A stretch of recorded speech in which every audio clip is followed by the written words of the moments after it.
Today is National Senior Health and Fitness Day. For most of us, that might mean walking the mall, especially when there's a good sale. Maybe taking the stairs instead of the elevator at least once. For our first guest, that means swimming about 2.5 miles, biking 112 miles, and topping it off with a 26.2-mile run, otherwise known as the Ironman. Did I mention he's 79 years old? Please welcome Dr. Abdel Fustok. Good morning. Thank you. Thank you. Good morning. Good morning. All right. As a doctor, you certainly knew the benefits of living a healthy lifestyle, but you weren't always living a healthy lifestyle. No. Right. I was a smoker for a while, a pipe smoker in the evening after dinner, and very busy in my practice.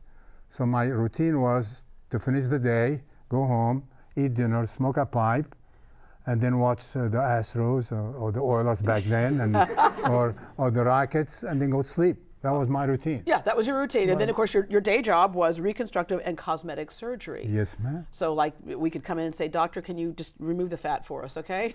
take care of my issues for me. All right. What was the wake-up call when you said, this can no longer be the way I live my life? What was my, I had to buy a life insurance that requires a full physical exam. And so I went to my cardiologist friends and I said, I need a physical. He said, okay. And to him, I passed my physical. To my dislike was my lower blood pressure, meaning the diastolic blood pressure was high. Meaning as you know, you have two numbers, the high numbers and the low numbers. The low numbers is when your heart is at rest, and it should be low to allow your heart to rest. And that, to me, it was 86, 87, and I didn't like it. Yeah. And I said, so you passed your physical, but it didn't mean that you were healthy. No. And those are two different things. Sometimes we walk out of the doctor's office and go, shoo, pass that physical, but you might be hanging on by a thread, right? Yes. You also had some things around you in your family that you saw, which could have been the direction you were moving in. Yeah, because the history-wise, and your family history is very, very critical. My dad had high blood pressure, and he died from a heart attack.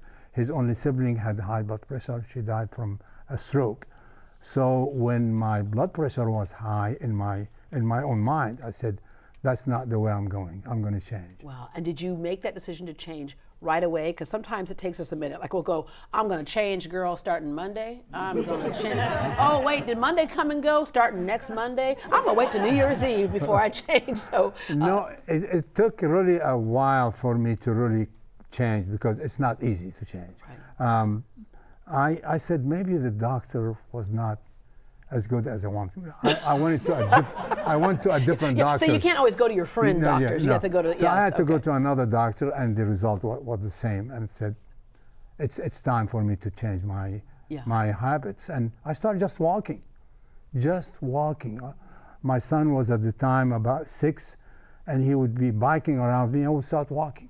And that's the key. I think a lot of times we think we have to overdo it. I think we think we're making up for lost time, right? And so we'll work out real hard and then injure ourselves, and then we don't work out anymore. But just doing something is what you're challenging people to do. Exactly. Just get off the. I mean, as a matter of fact, sitting down for more than an hour is harmful to your health. Mm.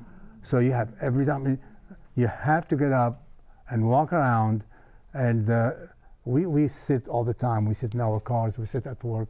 Yeah. I stand in surgery, and mobility is key to A, our well-being, and B, to change the biochemistry in our blood. Yeah, because early man, we were always moving and pushing and doing things. All right, so this show is 1 hour, so I want all y'all to just do a little something right now. Okay, there you go. Yeah, sit and be fit is what we're going to do right now. All right, good, that's good. All right. Okay, so there is a great divide between I just started walking and eating a little better to the Ironman. Okay, tell us about that progression. Initially, I started walking, and then I started jogging. And then I started running a little bit, and we had a house in Timber Cove in Clear Lake. This is a division that was established by the astronauts. And one day I met Michael Smith. He was an astronaut, and he died in the Challenger.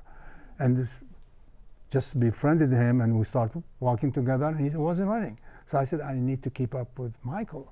And From that, I got up to 3 miles a day, 7 days a week.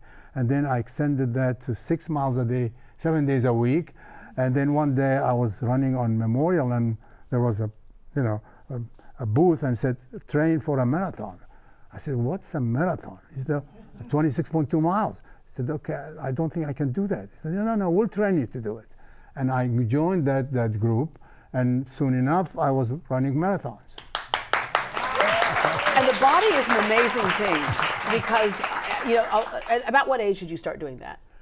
When I started walking, I was 55. Okay, so the body's an amazing thing because we do a lot of stuff to it for a long time. But if you give it a chance, it will reboot, won't it? And you were able to do the things that you thought you couldn't do. You have to manage and listen to your body.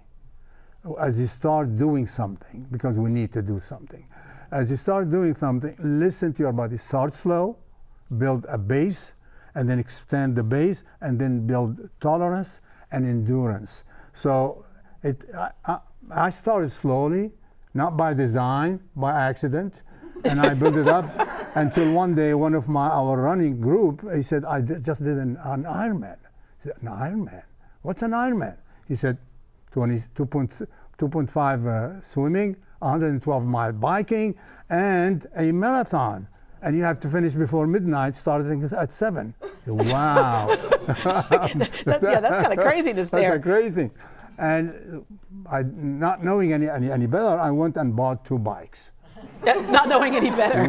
One for road bike, and the other one for the mountain bikes. I thought I'll train on the mountain bikes, and then the road bike for the Ironman. And the lesson here is that you at least try. And if you try, you might succeed at it, but you have to at least make the effort to try. The hardest thing in the world when you start is your inertia. Meaning, you don't want to do anything, I had to do this, and so you're fighting this, I call it gravity, fighting your gravity with your anti-gravitational muscles that God gave us is key. So you challenge yourself, and sometimes you don't feel bad if you do not do what you expect to do, but keep on doing it. Keep on doing it, don't stop. Yeah.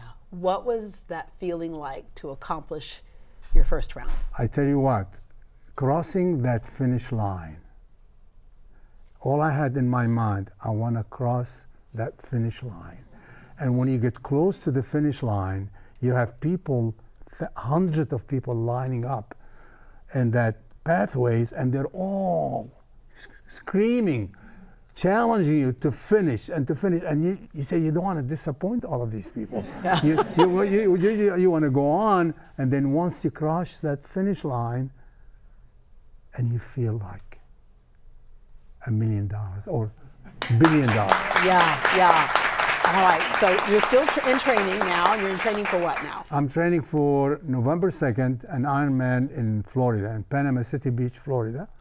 That will hopefully qualify me to go to Kona. Kona is the World Championship. In Hawaii? And in Hawaii. Yeah. And you have to qualify to do it. And let me tell you something. Last time I was in Kona was last October 10th, 2018. The oldest man, listen to this, the oldest man who was doing an Ironman, meaning he had to have qualified the year before to do an Ironman. He was 96. Wow.